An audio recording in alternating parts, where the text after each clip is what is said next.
ఉదయ నక్షత్రాలు. జీవమే జీవమే ప్రాణమే ప్రాణమే నిత్యం మనలో ఉండును. తండ్రియు క్రీస్తుయు పరిశుద్ధాత్ముడు మనతో ఏకమై ఉండును. భూంపునాది మునిపే ఈ లోక సృష్టి ముందే ఆనందవదనులు చేసి పాడి వేదన బాధయు కన్నీరు దుఃఖము ఇంకెక్కడ ఉండనే ఉండవు. చంద్రులు వెలుగునివ్వవు, దేవుడే వెలుగై ఉండును. భూంపునాది మునిపే ఈ లోక సృష్టి ముందే ఆనందధ్వనులు చేసి పాడిరి ఉదయ. కొలత వేసినప్పుడే ద్వారాలు తెరచినప్పుడే ఆనందధ్వనులు చేసి పాడిరి దేవుని కుమారులు. నూతన ఆకాశము నూతన లోకము నూతన యెరూషలేము వచ్చును. దేవుడే మనతో గుడారమై ఉండును. మనమంతా మనలా పాడెదం. భూంపునాది మునిపే ఆనందధ్వనులు చేసి పాడిరి దేవుని కుమారులు. దేవుని నామంలో వీక్షకులందరికీ వందనాలు చెల్లిస్తూ లేఖన భాగాన్ని మనము ధ్యానం చేసుకుందాము. ఈరోజు లేఖన భాగంగా మత్తయి సువార్త 5వ అధ్యాయము 4వ వచనం. మనందరికీ తెలిసిందే, దుఃఖపడువారు ధన్యులు, వారు ఓదార్చబడుదురు. దేవునికి మహిమ కలుగునుగాక. దుఃఖపడువారు ధన్యులు, వారు ఓదార్చబడుదురు. దేవుడు ఓదార్పు విషయంలో మరి దుఃఖపడువారు అని సెలవిచ్చినప్పుడు ఓదార్చే శక్తిమంతుడిగా, పూర్తి అర్హత కలిగిన వాడిగా ఈ మాటను యోగ్యముగా చెప్పటానికి దేవుడి పరిధి చాలా ఉన్నతమై ఉన్నది. దేవునికి మహిమ కలుగునగాక. దుఃఖము అన్నది నేను అన్యుల మధ్యన లోకానుసారంగా జీవితాలను చూస్తున్నప్పుడు దుఃఖము అనే పాట భాగాన్ని ఆ దుఃఖమే కలగకుండా జీవించే విధానం కావాలి అన్నది. దుఃఖాన్ని ప్రేమించరు, దుఃఖానికి విలువ ఇవ్వరు, దాని విషయంలో పరువుగా భావించి దుఃఖం అనేది వచ్చినప్పుడు ఎవరికి కనిపించకుండా దాగి ఉండాలని ఇష్టపడతారు. కానీ బైబిల్ మాత్రమే ఈ మాటను మరి ఉన్నతంగా చెప్పగలుగుతుందంటే, దుఃఖపడువారు ధన్యులు. దేవుడి సన్నిధికి వచ్చినాక మరి దుఃఖాన్ని బాపడానికి దేవుడు అర్హుడుగా ధన్యులు అని దేవుడు సెలవిస్తున్నాడంటే, మానవులుగా ఈ మాటకు జవాబు ఇవ్వలేనిది, ఈ మాట జనాలు ఓదార్చలేనిది. కాబట్టి మనము పరువు విషయంలో దుఃఖం అనే మాటను మరుగు చేసుకొని అందరి ముందర సంతోషంగా ఉండడానికి ప్రయత్నిస్తాం. కానీ దేవుడికి ఈ యొక్క మాట సాధ్యమునంటే, దేవుడు ఓదార్చడానికి శక్తిమంతుడైతే ఈరోజు దుఃఖపడుతున్న వారికి శుభవర్తమానంగా దేవుడు మాట్లాడుతున్నాడు. కొన్నిసార్లు మరి దేనిని బట్టి మనకు దుఃఖం కలుగుతుందో, దేనిని బట్టి మనం వ్యాకులత అనుభవిస్తున్నాము, దేనిని బట్టి మనం కన్నీరు విడుస్తున్నాము, మరి అలాంటి కన్నీరు మరి లోకంలో ఒక సామెత ఉంది, మనం ఏడ్చినప్పుడు లోకం మనతో పాటు ఏడవదు, మనం నవ్వినప్పుడు లోకం మనతో పాటు నవ్వుతుంది. కానీ మనం ఏడ్చినప్పుడు లోకం ఏడవదు. లోకము మనలో మన దుఃఖంలో పాలిభాగంగా ఉండదు, ఉండనేరదు. కానీ జీవం కలిగిన దేవుడు ఈరోజు ఓదార్పునిస్తూ ధన్యులు ఓదార్చబడుదురు అని సెలవిస్తున్నాడంటే, దుఃఖపడుతున్న పరిస్థితి కలిగిన వారు ఈ రాత్రి వేళ ప్రభు మీతో మాట్లాడుతున్న మాటలు, ఏ స్థితిని బట్టి మీరు బాధపడుతున్నారో మీరు అస్సలు చింతించకండి. మీ దుఃఖమును దేవుడు ఈరోజు తీర్చను ఉద్దేశించాడు. మీ యొక్క బాధను దేవుడు వినగోరుతున్నాడు. మీ వేదనను దేవుడు తీర్చగోరుతున్నాడు. ఈ యొక్క మాటలోనే బైబిల్లో ఒక మొదటి దినవృత్తాంతము 4వ అధ్యాయము 9వ వచనం చూసుకున్నట్లయితే,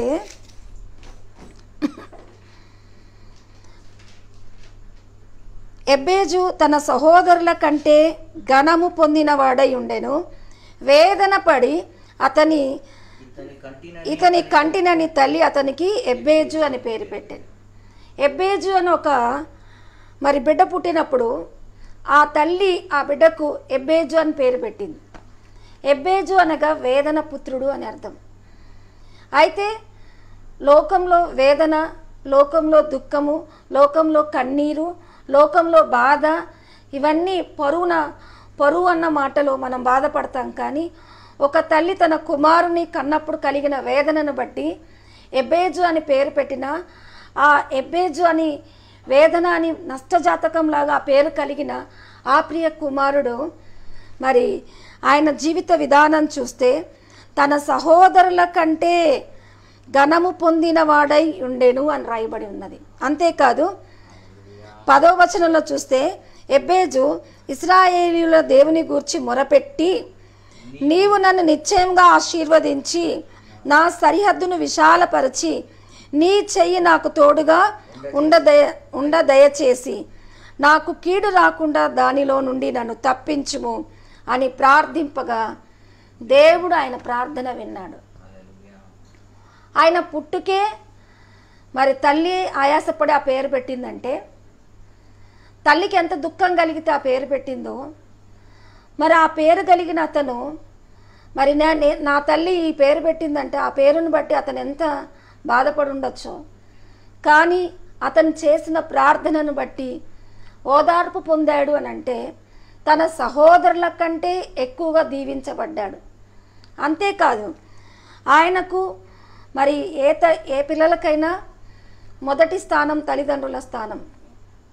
తల్లిదండ్రులే మరి పిల్లలను బట్టి ఆయాసపడి ఆ పేరు పెట్టారంటే, ఈరోజు ఆ పేరును బట్టి పిలువబడుతున్న వాళ్ళు, పేరును బట్టి బాధపడుతున్న వాళ్ళు చాలామంది లోకంలో ఇట్లా అంటుంటారు. ఎట్లా అంటారంటే, నా కర్మ, నా జీవితం ఏంటో, మా అమ్మ నాకు ఈ పేరు ఏ గడియలో పెట్టిందో ఇట్లా అంటూ ఉంటారు. అయితే జీవితంలో కలుగుతున్న బాధలకి ఈ పేరు కలిగిన వాళ్ళే ఇట్లుంటారన్నది నేను చాలాసార్లు చూశాను. ఒక అతను నాతో మాట్లాడాడు, ఈ పేరున్న వాళ్ళకే పెళ్ళిళ్ళు చెడిపోతాయి అని అనేవాడు. అయితే పేరు దోషాలు మరి జాతక దోషాలు ఎన్ని ఉన్నా ఈరోజు దుఃఖపడువారు ధన్యులు, ఓదార్చబడుదురు అంటే దేవునికి సమస్తం సాధ్యం. నాకు అసాధ్యమైనది ఏదీ లేదు, నేను సర్వశక్తిమంతుడని దేవుడు చెప్తున్నాడంటే, జన్మనిచ్చిన తల్లే ఎబ్బేజు వేదన మరియు దుఃఖము అని పేరు పెట్టిన ఆయన జీవితంలో ఆశీర్వాదానికి ఆయన మరి అర్హుడయ్యాడంటే పేరుకి వ్యతిరేకంగా ఆయన దీవించబడ్డాడు. ప్రియ దేవుని బిడ్డ, జ్ఞాపకం చేసుకోండి ఈ మాటను బట్టి. హల్లెలూయా. మీ సమస్యలు ఈ మాటను అన్వయించుకోండి. ఎబ్బేజు ఇశ్రాయేలీయుల దేవుని గూర్చి మొరపెట్టి, నీవు నన్ను నిశ్చయంగా ఆశీర్వదించి నా సరిహద్దును విశాలపరిచి నీ చెయ్యి నాకు తోడుగా ఉండ దయచేసి నాకు కీడు రాకుండా దానిలో నుండి నన్ను తప్పించమని ప్రార్థింపగా దేవుడు అతడు చేసిన మనవిని ఆలకించనని రాయబడింది. నాకు తోడుండు, నా సరిహద్దు విశాలపరచు, కీడు రాకుండా నీ హస్తం నా మీద ఉంచు అన్నది దేవుడి తోడు, కాపుదల, ఆశీర్వాదము, అతని సరిహద్దు విశాలపరచడము. ఆ పేరుతో ఉన్న వ్యక్తి ఆశీర్వదించబడ్డాడంటే పేరును తిరగొట్టి దేవుడు చేసిన దీవెన ఎబ్బేజు జీవితంలో మనము చూస్తున్నట్లయితే, ప్రార్థన ద్వారా దైవ సన్నిధిని మనం ఆపాదించుకున్నప్పుడు దేవుడు మన పేరులో, మన జీవితంలో, మన విలువల్లో ఎన్ని దోషాలు ఉన్నాయో వాటిని దేవుడు తొలగించడానికి, హల్లెలూయా. ఆయన సర్వశక్తిమంతుడై ఉంటున్నాడు. హల్లెలూయా. కాబట్టి దేవుడు అన్న మాటలో నేను ఇంతకుముందే చెప్పాను. నేను కూడా చాలామంది ఏదైనా ఒక సమస్య వచ్చి ఇతరులతో పంచుకుంటున్నప్పుడు అంటారు, మీరు బాగుంటారులే అనగానే ఓదార్పు పొందుతుంటారు. ఒక మనిషికి ఇంకో మనిషి బాగుంటారు అనగానే ఓదార్పు పొందుతుంటారు. ఈ మాట జీవం కలిగిన దేవుడు చెప్తే కార్యాత్మకంగా ఉంటుంది. ఎందుకంటే మరి ఎందుకు శక్తి లేని వాళ్ళు, ఎందుకు పనికిరాని వాళ్ళు, బలహీనమైన మనుషులు ఒక మనిషిని ఒకరు ఆదరించుకొని బాగుంటారులే అన్నప్పుడు, బాగుండగలిగినప్పుడు భూమి ఆకాశం సృజించిన దేవుడు ఇప్పుడు దుఃఖపడువారు ధన్యులు వారు ఓదార్చబడతారంటే అక్కడ కార్యం ఉండకుండా ఉంటుందా? కార్యం ఉంటుంది. ఆమేన్. అక్కడ కార్యం ఉంటుంది. దేవుడు కార్యం చేయగలిగిన దేవుడు. దేవుడు సర్వశక్తిమంతుడు. అతనికి సమస్తము సాధ్యము. హల్లెలూయా. కాబట్టి దేవుడు ఈ ధన్యతల్లో మాట్లాడిన మాటలో ఈరోజు ఓదార్పు అన్న విషయానికి వస్తే, ఎబేజు జీవితాన్ని ఆశీర్వదించిన దేవుడు నిన్ను నన్ను ఆశీర్వదించగోరుతున్నాడు. అందుకే యాకోబు పత్రిక 4:9 చూసినట్లయితే, వ్యాకులపడుడి, దుఃఖపడుడి, ఏడువుడి, మీ నవ్వును దుఃఖమునకును మీ ఆనందమును చింతకును మార్చుకొనుడి, ప్రభు దృష్టికి మిమ్మల్ని మీరు తగ్గించుకొనుడి, అప్పుడు ఆయన మిమ్మల్ని హెచ్చిస్తాడు. ఏ గ్రంథాల్లో, ఏ విలువల్లో ఎప్పుడూ సంతోషంగా ఉండాలనే జీవితాన్ని కోరుకుంటారు. కానీ మన బైబిల్లో మాత్రమే ఈ మాట వ్యాకులపడుడి, దుఃఖపడుడి, ఏడువుడి, మీ నవ్వు దుఃఖానికి మీ యొక్క ఆనందము చింతకును మార్చుకొనుడి. హ్యాపీనెస్గా ఉండాల్సిన వర్డ్స్ని అన్హ్యాపీగా చేసుకొని మరి దిగాలుగా ఉండమని చెప్పాల్సిన మాటలో జీవితంలో తగ్గింపుకు అన్న ఒక మాటకి మరి హెచ్చుదలగా ఉండాల్సిన జీవితం కాదు. కానీ వ్యాకులపడి దుఃఖపడి నవ్వును మరి చింతకు, సంతోషాన్ని దుఃఖానికి మార్చుకోవడంలో ప్రభువు దృష్టికి మనము తగ్గించుకున్నప్పుడు దేవుడు మనల్ని హెచ్చిస్తాడు. కష్టమే చూడకూడదు, బాధే చూడకూడదు, కన్నీరే చూడకూడదు, ఎప్పటికప్పుడు బాగుండాలి అని ఇట్లా కోరుకొని చాలామంది అన్యులు నా దగ్గరికి ప్రార్థనకు వస్తారు. అయితే దేవుడు మూలంగా ఏ బాధ కలగకుండా ఉన్న రోజులు అందరూ సంతోషంగా ఉంటారు. బాధ కలిగితే దేవుడు కూడా మాకు మేలు చేయలేదు అంటారు. కానీ బైబిల్లో దేవుడు ఏమంటున్నాడంటే, వ్యాకులపడుడి, దుఃఖపడుడి, మీ సంతోషాన్ని చింతగా మార్చుకోండి, మీ నవ్వు దుఃఖానికి మార్చుకోండి. ఎందుకు అంటే అక్కడ మిమ్మల్ని మీరు తగ్గించుకోవడం వల్ల దేవుడు సన్నిధి పొందు ఎక్కడ కలిగి ఉంటామంటే మన కష్టాల్లోనే మనం కలిగి ఉంటామంటే, మీరు వేదన పడినప్పుడు, మీరు కష్టాలు పడినప్పుడు దేవుని ఆత్మ మీ నడినెత్తి మీద ఉన్నట్టుగా మీరు ఆయన ఆత్మకు సమీపంగా ఉంటారని పేతురులో రాయబడింది. ఈరోజు దేవుడు మనతో ఉండడానికి కష్టాలు ఒక గొప్ప మార్గం అంటే హల్లెలూయా. కష్టాలు బోధించకూడదు, అది నోటితో కూడా పలకకూడదు. ఒకవేళ పలికితే అపశకునంలాగా బాధపడే ఈ దినాల్లో, సుఖానుభవాన్ని ప్రేమించే ఈ దినాల్లో మరి దేవుడు ఏమంటున్నాడంటే, ఎవడు దీనుడై విరిగి నలిగి హృదయము కలిగి ఉంటాడో వాడికి నేను ఆసనుడుగా ఉంటున్నానని చెప్పాడు. దీనుడై అంటే ఏ పరిస్థితిని బట్టి దీనులు అవుతున్నారు? ఏ పరిస్థితి మిమ్మల్ని తగ్గింపుగా ఉంచుతుంది? బైబిల్ ఏమంటుంది? మిమ్మల్ని మీరు తగ్గించుకుంటే దేవుడు మిమ్మల్ని హెచ్చిస్తాడంటే, పరిస్థితి వలన తగ్గించబడి, పరిస్థితుల వలన మీరు దుఃఖానికి, పరిస్థితుల వలన మీరు వేదనకి, పరిస్థితుల వలన మీరు వ్యాకులతకి, పరిస్థితుల్లో మిమ్మల్ని హీనపరుస్తూ మీరు తగ్గింపుగా మరి ఉన్న జీవితంలో మీరు విరిగి నలిగిన మనస్సు కలిగిన వారై ఉంటే హల్లెలూయా, మీ మనస్సుకు దేవుడు ఆసనుడుగా ఉంటున్నాడు అన్నది తథ్యం. హల్లెలూయా. కాబట్టి ప్రియ దేవుని బిడ్డ, లోకం మనం నవ్వినప్పుడు నవ్వుతుంది, మనం ఏడ్చినప్పుడు మనతో పాటు ఏడవదు.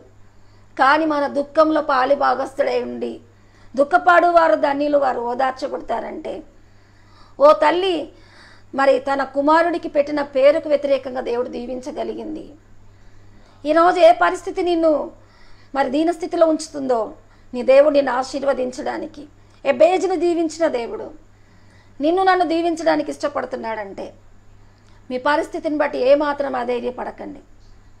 ప్రభువు మిమ్మల్ని ఓదార్చను ఉద్దేశించాడు. మీ పరిస్థితుల్లో దేవుడు కార్యం చేయను ఉద్దేశించాడు. దేవుడి సన్నిధికి చోటు ఇవ్వండి. ఎబ్బేజు తన పేరుని బట్టి నిట్టూర్పు పడలేదు. మోకరించి ప్రార్థించినప్పుడు తన జీవితమే పరమార్థంగా మారిపోయింది. తన అలల కంటే శ్రేష్టమైన జీవితం, ఆశీర్వాద జీవితం, ఆ విలువైన జీవితాన్ని కలిగి జీవించడానికి దేవుని యొక్క అనుగ్రహాన్ని పొందినవాడై అంటున్నాడు. అందుకే దేవుడు అనుగ్రహానికి ఉన్న స్థానం ఏమని మాట్లాడుతుందంటే, తల్లి అయినా మరచునేమో నేను నిన్ను మరవను అంటున్నాడు దేవుడు. మన దుఃఖ పరిస్థితుల్లో కాలం మనకు తోడు రాలేదు, పరిస్థితులు మనకు తోడు రాలేదు, ఎవరు మనతో ఉన్నారన్నది విమర్శలకు మరి ఎక్కువగా తావుగా తీసుకుంటాం. కానీ దేవుడు నీకు తోడై ఉంటున్నాడు అన్నది, నీ తల్లి అయినా నిన్ను మరచునేమో, నేను నిన్ను మరువను విడవను ఎడబాయనని దేవుడు చెప్పాడు. హల్లెలూయా. దేవుడికి సమస్తం సాధ్యం. ఆ దేవుడు ఈ మాట పలుకుతున్నాడంటే జీవితంలో మనం గొప్ప ఓదార్పు పొందడానికి అర్హులమై ఉంటాం. Praise the lord. అందుకే దేవుడు నామంలోనే దుఃఖానికి, సంతోషానికి, మరి మనకున్న విలువల్ని తిరగదిప్పి మనము ఎట్లుండాలని చెప్తున్నాడు? బాధకరంగా, వ్యాకులతగా ఉన్న విలువలకి ఇంకా బాధ నొందిన వాళ్ళుగా ఉండడానికి మరి యాకోబు పత్రికలు చదివినట్టుగా 1 పేతురు 2:19 చూసినట్లయితే, 1 పేతురు 2:19, 2:19 ఎవడైనను అన్యాయముగా శ్రమ పొందుచు దేవుని గూర్చిన మనస్సాక్షి కలిగి దుఃఖము సహించిన ఎడల ఆమేన్. మరి దుఃఖపడము దేవుడికి ఇష్టమని అంటే, ఆయన ఓదార్చే దేవుడుగా ఉన్నాడంటే, పరిస్థితుల్లో దేవుడే దుఃఖపడమన్నాడు కదా అని వాటిల్లో తలదూర్చుకొని సమస్యలు తెచ్చుకొని బాధపడ్డం కాదు. ఆ దుఃఖంలో ఉంటున్న ప్రత్యేకత కూడా రాయబడడం జరిగింది. అదే విధంగా అంటే, ఎవడైనను అన్యాయముగా శ్రమ పొందుచు, మంచి వారికి కష్టాలు వస్తాయి, చెడ్డవారికి కష్టాలు వస్తాయి. అయితే అన్యాయముగా అన్నది ఎవరికంటామంటే, మరి చెడ్డవాళ్ళకు వచ్చినప్పుడు మనం వాళ్ళకు తగిందే అనుకుంటాం, కానీ మంచి వాళ్ళకు వచ్చినప్పుడు అది అన్యాయం అనిపిస్తుంది. అయితే అన్యాయముగా శ్రమలు మీరు అనుభవించినప్పుడు దేవుని గూర్చిన మంచి మనస్సాక్షి మరి కలిగి దుఃఖాన్ని సహించిన ఎడల అది హితమగును. దేవుని గూర్చిన మంచి మనస్సాక్షి. లోకం కష్టాలు వస్తాయి, ఎక్కడున్నాడు దేవుడు? మాకే ఇన్ని కష్టాలు వస్తున్నాయి, అందరూ బాగుంటున్నారు, మేమే ఇట్లుంటున్నామని మస్తరాన్ని ఇంకా పెంచుకొని దేవుడి మీద కూడా గొనుగుతూ ఉంటారు. కానీ అన్యాయంగా శ్రమలు వస్తున్న మంచి మనస్సాక్షి దేవుని బట్టి సహిస్తున్నప్పుడు ఆమేన్, అది హితం అవుతుందంట. మంచి మనస్సాక్షి మంచోళ్ళకు వస్తాయి, చెడ్డోళ్ళకు వస్తాయి. అయితే సహించే గుణము దేవుడి నుంచి పొందుకొని ఆ మంచి మనస్సాక్షి కలిగినప్పుడు నువ్వు ఎవరిని నిందించకుండా నీకు వచ్చిన శ్రమలను భరిస్తూ ఈ లోకంలో మానవులై పుట్టినప్పుడు మనకు కలుగుతున్న కష్టాలు మనం ఏం చేయకపోయినా కలుగుతున్నాయి అన్నది దేవుని బట్టి. ఒకసారి ఇట్లాగే ఒక ఆవిడ అనింది, చాలా బాధపడతా నా దగ్గరకు వచ్చినప్పుడు, యేసుప్రభునే సిలువ వేసిన వారు, యేసుప్రభునే నిందించిన వారు మా పాటి వాళ్ళని ఏం చేయకుండా ఉంటారా? కానీ ఆ దేవుడు శ్రమలే గొప్పవని నాకు చెప్తున్నప్పుడు నాకు ఆనందం అనిపించింది. ఒక అన్యురాలై ఉండి ఆ దేవుడి శ్రమలను గుర్తు చేసుకుంటూ తన శ్రమ తనకున్న మరి నీతితో జీవిస్తున్న తనని అంటున్నారంటే దేవుణ్ణే బాధించిన వాళ్ళు మా పాటోళ్ళని అని ఆమె నాకు చెప్పడంలో అన్యురాలైన ఆమెకి ఇంత విశ్వాసం, ఎంత గొప్ప మనస్సు ఉందని నాకు అనిపించింది.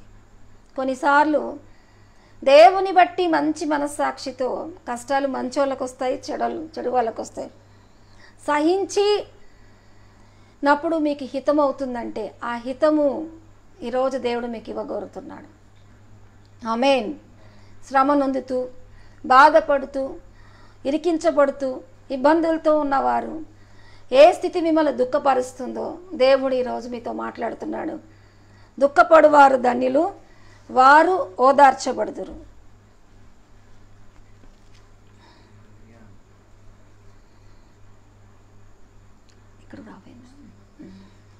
వారు ఓదార్చబడుదురని పరిశుద్ధాత్ముడు చెప్తున్నాడు.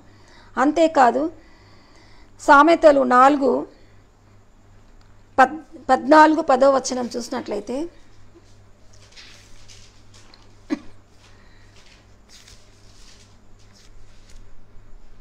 ఎవని దుఃఖము అని హృదయమునకే తెలియను, ఒకని సంతోషంలో అన్యుడు పాలివాడు కానేరడు. ఆమేన్. హల్లెలూయా. దుఃఖము అనేది మరి ఓదార్చడానికి దేవుడు ఎందుకు పాలిభాగస్తుడై ఉంటున్నాడంటే, ఎవని దుఃఖం వానికే తెలియను, ఇంకొకరికి తెలియదు. కాబట్టే లోకం మనలో పాలిభాగస్తులు అవ్వలేదు. ఆమేన్. ఎందుకు లోకం పాలిభాగస్తులు అవ్వలేదంటే, దుఃఖం ఏమని రాయబడింది? ఎవని దుఃఖం వాని హృదయానికే తెలియను, ఒకని సంతోషంలో అన్యుడు పాలివాడు కానేరడు. అయితే వాని హృదయానికే తెలిసిన దుఃఖాన్ని లోకం చవి చూడలేదు, కానీ దేవుడు నీ దుఃఖంలో పాలిభాగస్తుడై ఈరోజు నీ దుఃఖానికి ఓదార్పు ఇవ్వగోరుతున్నాడు. Praise the lord. హల్లెలూయా. ఈ యొక్క భాగ్యంలో అన్యుడు మీ సంతోషంలో పాలిభాగస్తులు అవ్వలేడు. ఎందుకంటే దేవుడు ఆ దుఃఖాన్ని చూసి మీకు చేసే మేళ్లలో ఆ సంతోషం కూడా వాళ్ళకి అర్థం అవ్వదు. దేవుని ప్రియబిడ్డలారా, దేవుడి యొక్క విలువల్లో మన జీవితంలో ఉంటున్న కష్టాలను టాలీ చేసుకుంటున్నప్పుడు మనం ఓదార్పు పొందుతాం. ఇలాంటి వాక్యంలో మనలో ఆయాసపడిన మనస్సు శాంతించడం జరుగుతుంది. దేవుడి వాక్యంలో మనము ఎప్పుడు ఓదార్చబడతామో మన మనసు నిగ్రహానికి, దేవుడి కార్యానికి మనము అనేకమైన శ్రమలు, బాధలు కలుగుతున్నప్పటికీ నిరీక్షణలో దేవుడి యందు మన విశ్వాసం హెచ్చించబడుతుంది. హల్లెలూయా. అయితే బైబిల్లో హన్నా కూడా మరి ఎవరి దుఃఖం వారి మనసుకే తెలియనంటే, హన్నా కూడా మరి మందిరంలోకి వెళ్ళి ప్రార్థన చేస్తున్నప్పుడు తన హృదయాన్ని కుమ్మరించుకొని ప్రార్థన చేస్తుంది. తన హృదయాన్ని కుమ్మరించుకొని ప్రార్థన చేస్తున్నప్పుడు ఆ సేవకుడే అంటాడు, పట్టపగలే ఏమ్మా మత్తిల్లినావు అని అడుగుతున్నాడు. అయితే ఎవరి దుఃఖం వారి మనసుకే తెలుస్తుందంటే అక్కడ సేవకుడు కూడా గుర్తుపట్టలేదు.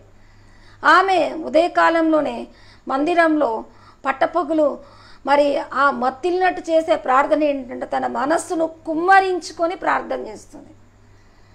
ఈ విషయంలో ఆ సేవకుడు గుర్తించలేదు. అయితే ఎవరు గుర్తించకపోయినా దేవుడు ఆమెను గుర్తించి ఆమెకి గర్భఫలం ఇచ్చాడు. హల్లెలూయా. చాలాసార్లు దేవుడు మన కష్టంలో అయి ఉంటాడంటే మనం ఒంటరి వాళ్ళమే కామని, మన కష్టం ఆయన ఎరుగు ఉండడానికి, మనిషికి దగ్గరగా ఉండేవాడని, మన కష్టాలలో ఆయన పాలిభాగస్తులుగా ఉన్న దేవుడిగే కనుక ఈరోజు సిలువలో మన కొరకు నలిగి ఆ యొక్క శ్రమను పొందాడని మనం గుర్తు చేసుకోవాలి. హల్లెలూయా. ఎన్నో దేవుళ్ళు ఉన్నారు, వాళ్ళన్నీ వెలసిల్లి అంగరంగ వైభవంగా పూజంగా ఉన్నారు. కానీ మనిషి జీవితంలో పాలిభాగస్తుడన్న అంశం దగ్గరే యేసు ప్రభు నీవి నావి భరించిన వాడై ఉంటున్నాడు, నీవి నావి వహించిన వాడై ఉంటున్నాడు. అయితే మానవుని జీవితానికి ఉద్ధరణగా ఉంటున్న యేసు ప్రభు ఈరోజు మన జీవితాలకు ఓదార్పునివ్వటానికి పాలిభాగస్తుడై ఉంటున్నాడంటే అదే సామెత 15:13లో మనోదుఃఖం వలన ఆత్మ నలుగును. దుఃఖంలో కూడా మనోదుఃఖం. ఎందుకంటే మనము పడే దుఃఖము లోకానికి తెలియదు, ఎవరి మనసుకు వాళ్ళే తెలుస్తుంది. అలాంటి దుఃఖం కలిగినప్పుడు ఆత్మ నలుగుతుంది. ఆత్మ నలిగినప్పుడు ఆత్మకు సమీపస్తుడిగా ఎవరుంటారంటే దేవుడే సమీపస్తుడిగా ఉంటాడు. అందుకే దుఃఖపడువారు ధన్యులు, వారు ఓదార్చపడుదురు. దేవుడే సమీపస్తుడిగా ఉంటాడు గనక యేసు ప్రభు కూడా ఒకరోజు గెత్సేమనే తోటలో ప్రార్థన చేస్తున్నప్పుడు మరి పద్దాక శిష్యులకు చెప్తుంటాడు, మెలకు కలిగి ప్రార్థన చేయండి, మెలకు కలిగి ప్రార్థన చేయండి, మెలకు కలిగి ప్రార్థన చేయండి అంటున్నప్పుడు వాళ్ళు మరి నిద్ర మత్తుకే దిగజారిపోతుంటారు. అయితే ఆ రాత్రి ఆయన ఆత్మ నలుగుతూ ఆయన చెమట రక్త బిందువులే మారినట్టుగా గెత్సేమనేలో ఆయన బాధపడుతున్నప్పుడు దేవదూత అతన్ని ఓదార్చింది. ఆత్మకి సన్నిహితుడు మన దేవుడు ఆత్మ గనక మనకు తోడై ఉన్నవాడుగా మనకు ఓదార్పు ఇవ్వటానికి యేసు ప్రభుని గెత్సేమనేలో ఓదార్చిన దేవుడు ఈరోజు నిన్ను నన్ను ఓదార్చడానికి మన హృదయానికి ఆసన్నుడుగా ఉంటున్నాడు. హల్లెలూయా. ఈ మాట చెప్పడంలో ఇంత సేవలో ఎన్నో కష్టాలు, ఎన్నో దుఃఖాలు, ఎన్నో వ్యతలు వచ్చినప్పుడు దేవుడికి మన సమస్య అర్థమవుతుందని, దేవుడు మనవి వినగలుగుతాడన్న ధైర్యంలోనే నేను అన్యుల మధ్యన ఒక స్త్రీగా సేవలో ఎన్నో వాటిని దాటి రావటానికి కారణం ఆ దేవుడు తోడుని ఆ దేవుడి యొక్క ఆదరణ నేను చూసిన దానిగా నేను ఈరోజు ప్రత్యక్షంగా మీకు చెప్తున్నాను. ఆమేన్. కాబట్టి దేవుని ప్రియబిడ్డలారా, మీ దుఃఖాన్ని, మీ యొక్క సంతోషాల్ని ఏమాత్రం కుటుంబం అంతా ఉన్నప్పుడు దిష్టి తగిలిందని, ఏ తేడా వచ్చినా ఎవరో మమ్మల్ని మా సంతోషాన్ని ఆపుతున్నారని నన్ను పద్దాకొచ్చి అడుగుతూ ఉంటారు. ఎవరు మాకు చేతబడి చేశారు, ఎవరు మాకు కీడు చేశారు, ఎవరు మాకు దోషాలు చేస్తున్నారు, మాకే ఎందుకు ఇట్లా అవుతుంది. అయితే ఇందులో శత్రువులను వెతుకుతున్నారు. కానీ దేవుని వెతకాలి, దేవుడి సన్నిధిని వెతకాలి, ఆయన సన్నిధిని మోకరించాలి, ఆయన సన్నిధి మేలు మనం పొందుకోవాలి. శత్రువుని వెతుకుతున్నప్పుడు మా జరగబోయి చెప్పే ప్రవచనం కలిగిన వారి దగ్గరకు వచ్చి మీకు కనిపిస్తుంది కదా మాకు చెప్పండి అని అడుగుతూ ఉంటారు. దేవునికి మహిమ కలుగును గాక. ఇలాంటి తక్కువ మనసును పోషించి శోధన కాలంలో మనల్ని బయటపెట్టడానికి, ఇతరుల్ని పట్టించడానికి కాదు, దేవుని సన్నిధిని పొందుకొని ఎదగాల్సిన వారంగా ఉంటున్నాం. ఆమేన్. అందుకే నాకు యోహాను సువార్త 16:20 వచనంలో ఒక వాక్యం ఉంది. ఇప్పుడు మీరు దుఃఖిస్తున్నారు, లోకము సంతోషిస్తుంది. ఇప్పుడు మీరు ఏడ్చి ప్రలాపింతురు గాని లోకం సంతోషించును. మీరు దుఃఖిస్తారు కానీ ఆమేన్. హల్లెలూయా. ఇప్పుడు లోకమంతా హ్యాపీగా ఉంటుందేమో, నువ్వు ఒక్కడివే బాధపడుతున్నావేమో, కానీ ఒక సమయం రాబోతుంది బిడ్డ. హల్లెలూయా. లోకం ఎడవబోతుంది. ఇప్పుడు ఏడ్చే వాళ్ళు అప్పుడు సంతోషంగా ఉండబోతున్నారు. దేవుని యందు నిరీక్షణ హెచ్చించండి, దేవుని యందు మీ నిరీక్షణ హెచ్చించండి. దేవుడు అంటున్నాడు, ఇప్పుడు మీరు బాధపడుతున్నారు, లోకము సంతోషిస్తుంది, కానీ ఒక గడియ రాబోతుంది. హల్లెలూయా. ఆ గడియలో లోకము విడవబడిన స్థితిలో దుఃఖపడుతుంది, మీరు సంతోషంగా ఉంటారు. కాబట్టి లోకంలో ఉన్నవాళ్ళు అసలు దుఃఖమే కలగని జీవితము, పరువు అని సిగ్గుపడుతూ బాధపడుతుంటారు. కానీ ఉన్న విలువలే మార్చుకొని బాధపడండి, వ్యాకులపడండి, దుఃఖపడండి, కన్నీరు కార్చండి అని దేవుడు చెప్తున్నాడంటే, మరి ఇర్మియాలు అంటాడు, ఏకపుత్రుని శోకం వలె మీరు గోనె పట్టు కట్టుకొని దుఃఖముక్కులై ప్రార్థన చేయండి అని చెప్తున్నాడు. ఇర్మియా ప్రవక్త అయితే ఈరోజు అన్ని విద్యలు నేర్పించినట్టు మీ బిడ్డలకి అంగలార్పు విద్య నేర్పించండి, రోధించే విద్య నేర్పించండి అన్నాడు. ఈ రోజుల్లో అయితే అప్పు చేసిన పిల్లలకు అన్నీ పెడుతున్నారు, కానీ రోదన నేర్పియట్లేదు, అంగలార్పు నేర్పియట్లేదు. ఈ తరము దుఃఖానికి దూరంగా ఉండి సంతోషాలలో ఏ విధంగా జీవింపజేయాలని తల్లిదండ్రులు మరి పిల్లల మీద ఆ సంతోషానికి పూర్తిగా చిరునామాగా ఉండాలనుకో వాళ్ళ ప్రయాసంతా బిడ్డల మీద హెచ్చిస్తున్నారు. కానీ ఇర్మియా భక్తుడు ఏమంటున్నాడంటే, రోధించే వారిని, రోధించే విద్యను, అంగలార్చే విద్యను నేర్పించండి అంటున్నాడు. నాకు కూడా అనిపిస్తూ ఉంది, ఏంట్రా బాబోయ్ దుఃఖము కష్టము ఉండండి అని చెప్పే సేవకురాలని నన్ను అనుకుంటున్నారేమో అనిపిస్తుంది. కానీ ఇది మాత్రం నిజం. ఈరోజు మీరు దుఃఖంగా ఉన్నారేమో, ఒకరోజు ఈ లోకం సంతోషంగా ఉంది, కానీ ఒకరోజు మీరు సంతోషంగా ఉంటారు, లోకం దుఃఖపడతారు.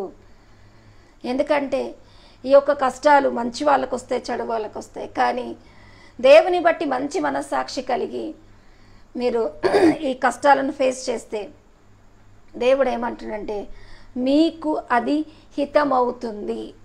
నేను ఒక సహోదరిని చూశాను. మరి ఆ సహోదరి పాట పాడుతూ ఉంది. ఆ సహోదరి తనకు ఎంతమందో బాధ పెట్టారని ఆ బాధలు ఊరికే పబ్లిసిటీగా చెప్తూ చూపిస్తూ ఉంటుంది. బాధపడ్డము, బాధ పెట్టడము, మనుషులకి ఎదుటి వాళ్ళు ఎప్పుడు వంచన చేయడము, మనుషులే మరి ఎలాంటి వాళ్ళో దేవుడు తెలుసు. కానీ బాధపడిన వాళ్ళని బయట పెట్టడము, బాధపడిన వాళ్ళని చూపిస్తూ పాటలు పాడడము కాదు. కానీ ఈరోజు బాధను భరించి నీ కొరకు మరణించిన దేవుని కొరకు, ఆయన సిలువ కొరకు పాటపాడు, ఆయన చేసిన త్యాగం కొరకు పాటపాడు, ఆయన సన్నిధి కొరకు సాక్షార్థంగా ఉండు. కానీ నీ కష్టాలను నేను నవ్వనివ్వలేదని, నేను బతకనివ్వలేదని అట్లా చెప్పుకోవడంలో ఈరోజు దేవుడే మీ సంతోషాన్ని దుఃఖానికి మార్చుకోమన్నాడు, మీ నవ్వును చింతకు మార్చుకోమన్నాడు. ఆ చిరునవ్వును చింతకు మార్చుకోవాలన్నది, దుఃఖపడేవారు ధన్యులు ఓదార్చబడతారంటే దుఃఖమే కోరని వాళ్ళు దేవుడు ఓదార్పును కూడా చూడలేరు. ఆమేన్. కాబట్టి మన ఎడల అపరాధం చేయవారిని బయట పెట్టకుండా మనము దుఃఖపడడం వల్ల మన దేవుడు మనకు ఆసనుడుగా ఉంటున్నాడని, ఈరోజు మనిషిని ఓదార్పు ఇవ్వటానికే ఆయన కూడా ఈ శ్రమలో పాలిభాగస్తుడై ఉన్నాడని, ఎబ్బేజు అని పేరు పెట్టిన కుమారుడు ఆ పేరుకు వ్యతిరేకంగా జీవించాడు, ఆశీర్వదించబడ్డాడు. ఈరోజు ఏడ్చేవాళ్ళు రేపు నవ్వుతారని దేవుడు చెప్తున్నాడు. ఆ సమయం ఇప్పుడే రాబోతుంది. ఈ యొక్క విలువలకే దేవుడు చివరిగా చదువుకుందాం. యెషయా 61:3లో, యెషయా 61:3లో, సియోనులో దుఃఖించు వారికి ఉల్లాస వస్త్రము ధరింపచేయటానికి బూడిదకు ప్రతిగా పూదండను, దుఃఖమునకు ప్రతిగా ఆనంద తైలమును, భారభరితమైన ఆత్మకు ప్రతిగా స్తుతి వస్త్రమును ఆమేన్ వారికి ఇవ్వటానికి దేవుణ్ణి ఈ లోకానికి పంపాడంట. ఏమని చెప్తున్నాడు? బూడిదకు ప్రతిగా పూదండను, దుఃఖానికి ప్రతిగా ఆనంద తైలమును, భారభరితమైన ఆత్మకు ప్రతిగా స్తుతి వస్త్రం. చూడండి, విషాదకరానికి సంతోషమైన మాటలు రాయబడి ఉన్నాయి. ఈరోజు అది ఇవ్వడానికి నన్ను పంపాడు మీ దగ్గరికి అని దేవుడు చెప్తున్నాడు. కాబట్టి ఇంతవరకు ఈ క్షణం వరకు మరి బాధపడుతున్న వారికి ఈ వాక్యాన్ని ఏకీభవిస్తే దేవుడు ఈరోజు ఆ సంతోషాన్ని మీకు ఇవ్వగోరుతున్నారు. ఆ సంతోషం మీకు ఇవ్వగోరుతున్నాడంటే మరి ఇన్ని రోజులు పడిన శ్రమలు ఇంకా వీడిపోయి దేవుడు మిమ్మల్ని ఆనందాలలో నడిపించడానికి, ఆ ఓదార్పుని ఇవ్వడానికి, ఆ యొక్క మరి పంపిన వాని ద్వారా ఆ యొక్క హితవచ్చరాన్ని, ఆనందక తైలాన్ని, ఆ యొక్క స్తుతి వస్త్రాన్ని, అంతేకాదు అక్కడ రాయబడిన మాటలో కింద మాటలో స్తుతి వస్త్రమును పంపి ఉన్నాడు, తను మహిమపరచుకొనున్నట్లు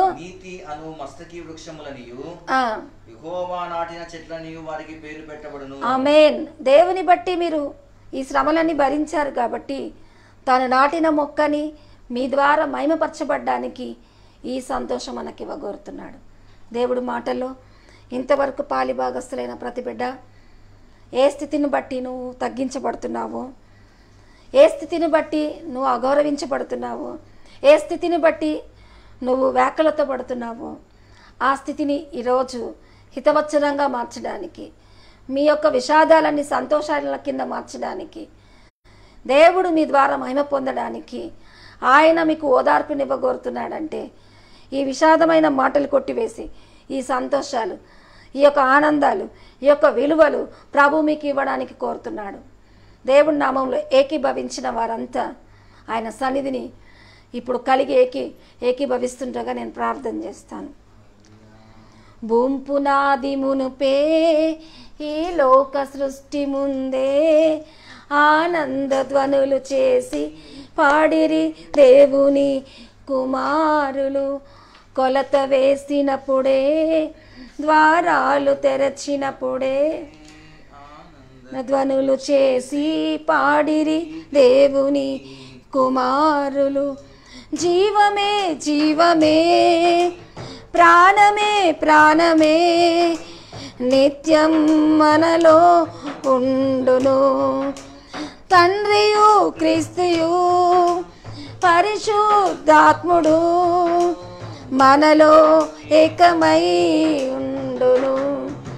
భూంపునాది మునుపే ఈ లోక సృష్టి ఆనంద ధ్వనులు పాడిరి ఉదయ నక్షత్రాలు. వేదన బాధయు కన్నీరు దుఃఖము ఇంకెక్కడ ఉండనే ఉండవు. సూర్య చంద్రులు వెలుగు నివ్వవు, దేవుడే వెలుగై ఉండును. భూంపునాది మునుపే ఈ లోక సృష్టి ముందే ఆనంద ధ్వనులు చేసి పాడిరి నక్షత్రాలు. హల్లెలూయా.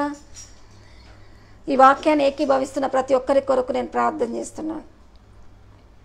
దేవానికి స్తోత్రం స్తోత్రం స్తోత్రం స్తోత్రం. హోలీ స్పిరిట్ గానికి స్తోత్రం తండ్రి. దుఃఖపడువారు ధన్యులు, వారు ఓదార్చపడుదరని సెలవిచ్చారు నాయనా. అయా నీ నామమును బట్టి అయా దుఃఖాన్ని మరి అయా కష్టాలను సహించినప్పుడు అది హితమగును అంటున్నావు గనక నీ పరిశుద్ధాత్మ చేత ఎవరైతే ఈ యొక్క క్షణం వరకు బాధపడుతున్నారు, ఎవరైతే అనేక నిందలు పడుతున్నారు, ఎవరైతే ఏ శ్రమను బట్టి తగ్గించబడుతున్నారో వారి కొరకు నేను ప్రార్థిస్తుంటున్నాను తండ్రి. ఈ వాక్యం వీక్షిస్తూ ఈ ప్రార్థన ఏకీభవించిన వారందరినీ మీరు దర్శించండి. హోలీ స్పిరిట్ గాడ్ మీరు దర్శించండి. హోలీ స్పిరిట్ గాడ్ మీరు దర్శించండి. జీవమైన నామాన్ని వారి దేహంలోకి, ప్రాణంలోకి, వారుంటున్న పరిస్థితిలోకి, స్థితిగతుల్లోకి నేను విప్పుతుంటున్నాను. దేవుడు కార్యము వారిని తాకునుగాక. ఆ యొక్క హితవచనము, ఆ యొక్క సంతోషము, ఆ యొక్క విషాదాలని కార్యము, నీ యొక్క విడుదల స్వస్థత కలుగును గాక. యేసు నామంలో ప్రతి ఒక్క బలహీనత వారిని విడిచి వెళ్ళిపోవును గాక. సాతాను బంధకాలు, కట్లు నజరేయుడైన యేసు నామంలో నేను గద్దిస్తున్నాను. పరిశుద్ధాత్మ ఎవరిలో మరి సాతాను బంధకాలు కనిపిస్తున్నాయో యేసు నామం పేరిట నేను గద్దిస్తున్నాను. యేసు నామం పేరిట, యేసు నామం పేరిట ప్రతి దోషాన్ని పీడిస్తున్న ప్రతి ఒక్క రోగ పీడితను, ప్రతి రుగ్మతను, ప్రతి దుఃఖాన్ని యేసు నామం నేను ఆజ్ఞాపిస్తుంటున్నాను. అవును ప్రభువా, అందరికీ అన్నీ దొరుకుతున్నాయి, నాకు మాత్రం ప్రతి పరిస్థితుల్లో నేను వెనక్కి వెళ్తున్నాను. నా జాబ్ విషయమై ప్రార్థన చేయమని చెప్తుంటుండగా ప్రత్యేకంగా బిడ్డను దర్శించాను. యేసు నామంలో ఆ జాబ్ని నేను విడుదల చేస్తున్నాను. యేసు రక్తంలో ఆయనకు విడుదల ప్రకటిస్తున్నాను. యేసు నామంలో అయా ఆలస్యం అవుతున్న సహిస్తున్న బిడ్డ కొరకు మంచి ఉద్యోగాన్ని యేసు నామం పేరిట నేను విడుదల చేస్తున్నా. యేసు రక్తంలో వారికి సమాధానం దొరుకును గాక. అవును ప్రభువా, నీకు స్తోత్రం. ఈ రాత్రి వేళ మోకాల నొప్పులతో బాధపడుతున్న వారిని తాకండి ప్రభువా. అయ్యా మరి కరోనాతో భయపడుతున్న వారిని తాకండి ప్రభువా. ప్రతి బంధకాలతో, ప్రతి ఉచ్చులతో, ప్రతి ఒక్క భార్యాభర్తల గొడవలతో ఉంటున్న, పిల్లలతో సమస్యలతో ఉంటున్న ప్రతి కుటుంబాన్ని యేసు నామంలో నేను ఆజ్ఞాపిస్తున్నాను. విడుదల, స్వస్థత, హితవచనం, నీ కార్యం ప్రతి కుటుంబానికి నీ మేలు విడుదల చేస్తున్నాను. అవును ప్రభువా. అయ్యా చిన్న ఇంట్లో ఉంటూ ఎంతో ఇరుకుతో ఉంటున్న కుటుంబాన్ని మీరు దర్శించండి. అయ్యా వారికి ఒక సొంత ఇంటిని మీరు దయచేయండి. నీ కార్యం వారికి అనుగ్రహించండి. నీ కృపలో వారికి సొంత ఇల్లు అయ్యా మంచి అయ్యా విశాలతను మీరు వారికి అనుగ్రహించండి. ఇప్పుడు వారు ఇరుకులో ఉన్నట్టుగా ఉన్నారు, గొప్ప విశాలత వారికి దయచేయండి. నీ కృప ద్వారానే ఈ రాత్రి వేళ అయ్యా నువ్వు మాకు ఇలాంటి సంతోషం ఇవ్వడానికి, మా పరిస్థితుల్లో నిన్ను నీవు అప్పగించుకున్నవాడివి. ఈ సంతోషాలను మాకు ఇవ్వగోరుతూ మా కొరకు బలి అయిన ఆ యేసుక్రీస్తు నామం పేరట ఈ ప్రార్థన విజ్ఞాపన ప్రతి ఒక్కరిలో కార్యమును, విడుదలను, స్వస్థతను, సమాధానం అనుగ్రహించి అయ్యా దీవించి సమాధాన రక్తం వలన వారికి నిత్య నిబంధన నీ యొక్క సంతోషాలు అనేకమైన దీవెనలు అనుగ్రహించి దీవించమని యేసు నామములో అడిగి వేడుకుంటున్నాం తండ్రి. ఆమేన్. అందరికీ ప్రైజ్ ది లార్డ్.